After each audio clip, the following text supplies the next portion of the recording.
Hobie Baker Princeton University hockey rink. So the hockey rink is the oldest one in North America. The building is slightly over 100 years old. And Hobie Baker, who was the only professional athlete that played in the NHL and also played in the NFL, and he's in the Hall of Fame. Today on the Built to Suit podcast, we sit down with Steve Eigenrauch of Grace Construction to talk about building across its 13 market sectors, managing complex projects like Princeton's historic hockey rink, and why communication and culture matter in construction. Steve shares his insights on pre-construction strategy, scaling nationally, and lessons from decades of leadership. Ready for a conversation about growth and grit? Take it away, Nathan.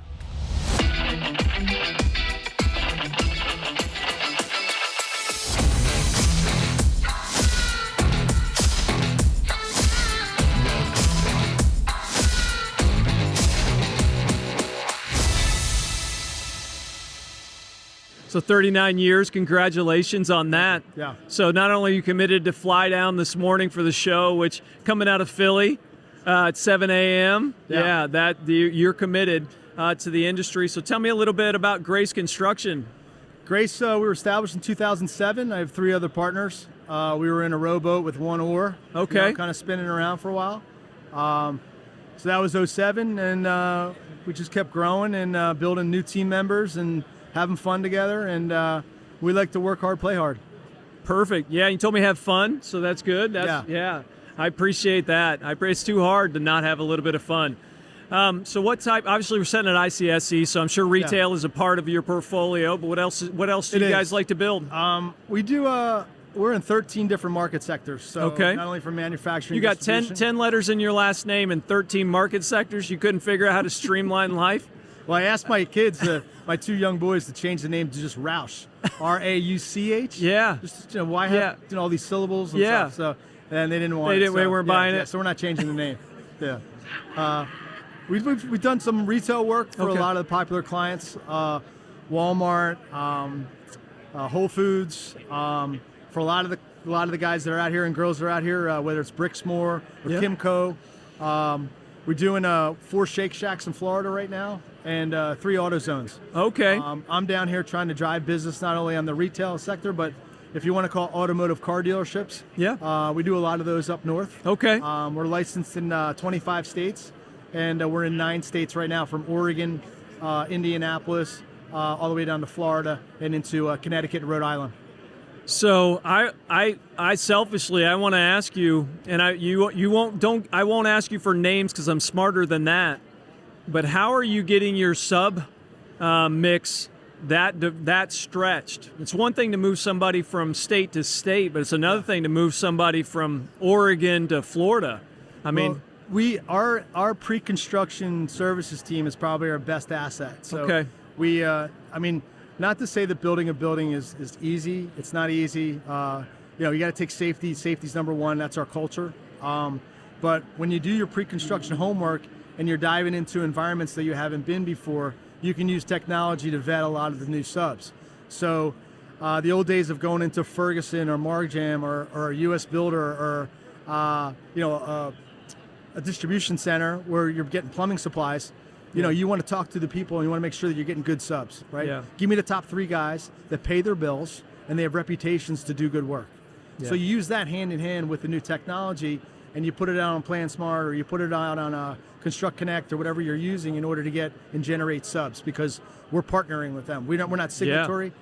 We don't have carpenters on our staff. Okay. So we're a true construction manager. With a GC twist to it. Okay. So you're relying on your sourcing. 100%. Yeah. And we pay.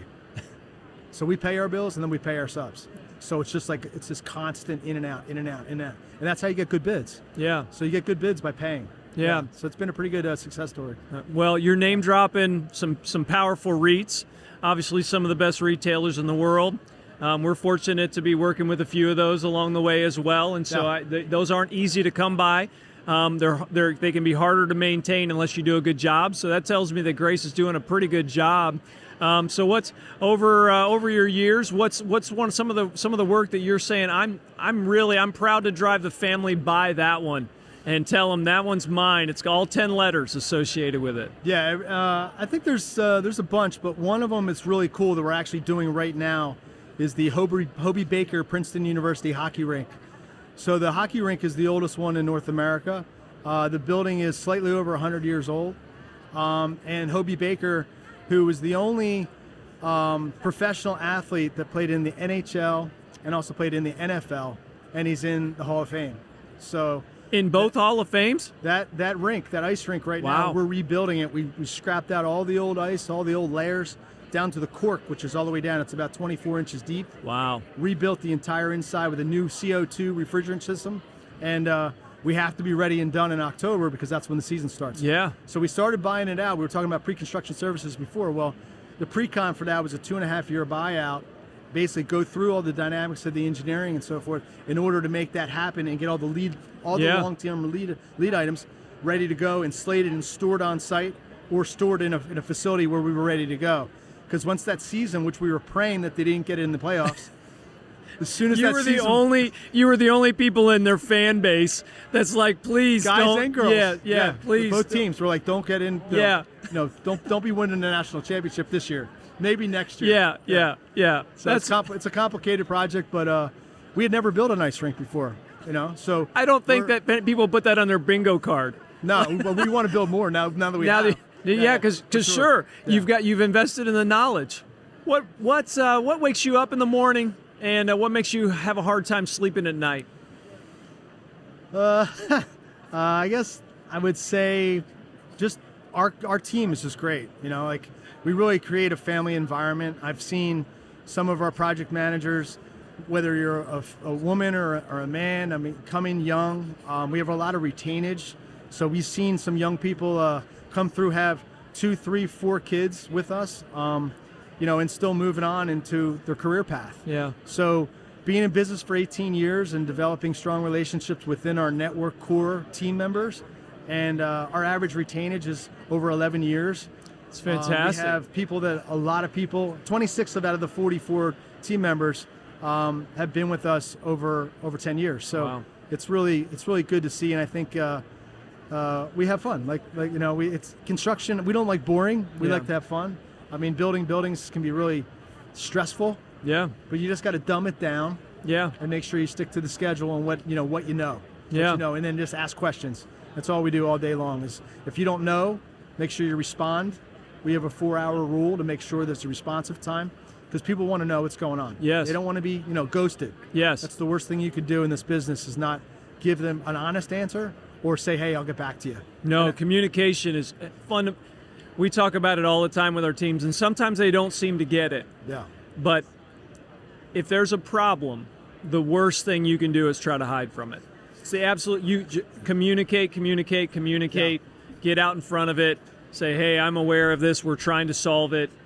But if you hide from it or don't communicate or not responsive, it doesn't get better. It's not fine wine. It doesn't get better with age. It doesn't. It's terrible. And I think that to answer your question, to reiterate that is the fact that we, if you don't like challenging environments, then construction is not for you because you gotta call it how it is. Sometimes you got to make those calls that a lot of people don't want to make because maybe they don't have a type A personality or maybe they just can't create that problem-solving technique and give somebody bad news. Yeah. Sometimes you got to deliver bad news, or you may have to make a swap out for a sub, or so it's a constantly changing environment. That's a challenge from A to Z all the way through. Yeah. So I think I like that. I think that's part of the industry that I like.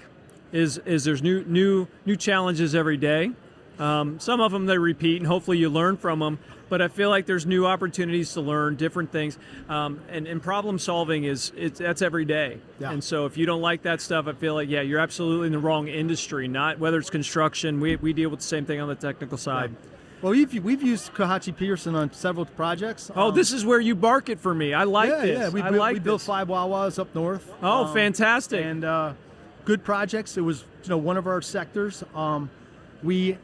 I'll be honest with you, we're not very competitive in that world because we don't have we're not self-performing GC. Yeah. We don't have carpenters on our side, electricians and plumbers. So our numbers are going to be probably out of whack a little bit, higher than maybe the developer wants or Wawa wants. So we're still pursuing the work. Yeah. If it comes up or bid opportunity comes up, for sure. But I think the plans are tight. You guys always have some tight drawings. We appreciate that. Yeah. We appreciate that. We worked really, really hard. Our proud number on that is 550 in 12 years. It's amazing. And so you don't get there. You don't get it there without some pretty tight drawings and trying. But on that front, one of the things I'm most proud of is how we follow through. We talk about white glove. And so we'll go to a lot of those grand openings and celebrate that official handoff, because it's one thing to get a tight set of plans and throw them over the wall at somebody and say, here, build this. But putting our team on site and different things and different progress. So we're really proud of that relationship. So I appreciate you highlighting that. I'll make sure the team hears that one. Well, tell the team that, so when we have a guy that comes in the office or a girl that comes in and wants to be a project manager or superintendent, I developed a test 12 years ago. It's a Wawa set of plans. Okay. From Bensalem, PA. Okay. Right? And no, Bristol, Bristol, PA. I want to get that right for the record. Yeah. And so it's a 3-page exam. It's a test. So somebody comes in and we say, hey, I need to take the test here and let me know how you do, and I'll help you out. If you don't know, just circle. Yeah. So it's from elevations for, parking lot type A inlets. It goes through all the way to tell me the panel number and the circuit number for the hot dog machine or the hot dog station. So it's if you don't know to go to the panel schedule in the e-drawings, then you can't get the answer right. Yeah. Right? And then sometimes there's confusion. You got to tell me which rooftop unit, is delivering what kind of CFMs, and it's all on the drawings.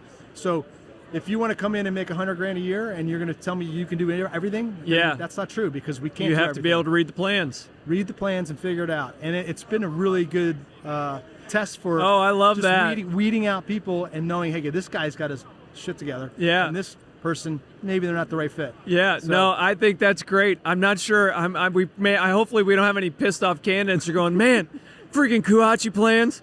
I failed my exam. How many years you been coming to ICSC? This is the first year. First year. Yeah. Well, fantastic. How first impressions? I think it's great. I think it's really well done. I think there's a lot of information here.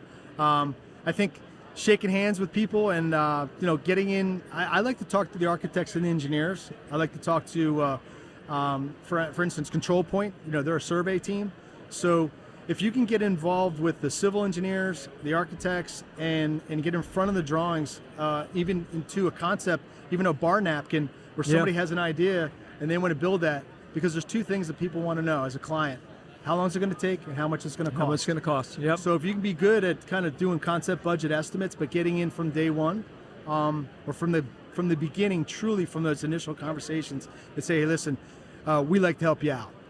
Grace likes to be involved from day one. Give you like pre-construction pricing all the way through, maybe 20% drawings, 60% drawings, 80% drawings, and then get to our construction documents and then go in for permit. So we can value engineer if we need a little bit, or we know what our numbers are going to be. It's been a tough market, so you got to kind of be on top of what you think, what's going to happen, because it's still an unknown. Yes. 6 months from now, nobody knows what could happen. So you got to kind of keep it real time. Yeah. So no, we laugh when everybody says value engineering. Usually by the time they're actually having that conversation, it's cheapening. It's not value engineering. It's when it's when we're at the table with the GC, when we're at a very schematic and design development phase. That's when you're making choices that can actually value engineer, as opposed to just, I'm going to take off anything that looks like it's expensive. So that's right. Or it's a go, no go. Yeah. I mean, you can get 50% through the drawings and then say, listen, this isn't going to work out. The plan, you hate to see that happen, but sometimes it does. It's a reality. Yeah. So then we either got to scale it down, right? Tighten things down a little bit, or maybe we have to look for another site, that may be a little more indicative, that has less site work. Yeah. So it's complicated, but it's fun. Yeah, right? I agree. I'm going to finish our time with, so for somebody who's listening to this podcast, and which probably is nobody. No, I'm just kidding. We're having fun. What do you tell them? What's the secret to 39 years of marriage? Well, I've been married for 27 years, but I've been with my wife since high school. Yeah, okay. So we met in high school. So it was 1987. So I think compromise, I think, is probably the number one word. So you can't all have it on your way. You got to just make sure that you may want to settle an argument like that night before you go to bed. Yeah. You know what I mean? Because nobody's perfect, and you got to kind of make it work. Yep. But I think again, just being young and having fun, I think that's what makes it fun, and it'll work. But that's a challenge as well. So, especially while you're doing the business and you're doing all the things. Yes, and you come home. Maybe it's not always fun, but you gotta. How do you not bring that home and take it out? So I just celebrated 25. Congratulations. And so I love getting that advice from those that have been doing it a few minutes, because they can always use room for improvement. At least that's what my wife says. No, absolutely. So I thanks really for having me. Yeah, no, it's been great. I appreciate you coming to sit down with us. A random drive-by, first show. Hopefully we can shine a little light on Grace Construction and continue to look for opportunities to do some work together. Fantastic. Well, cool. Thank you.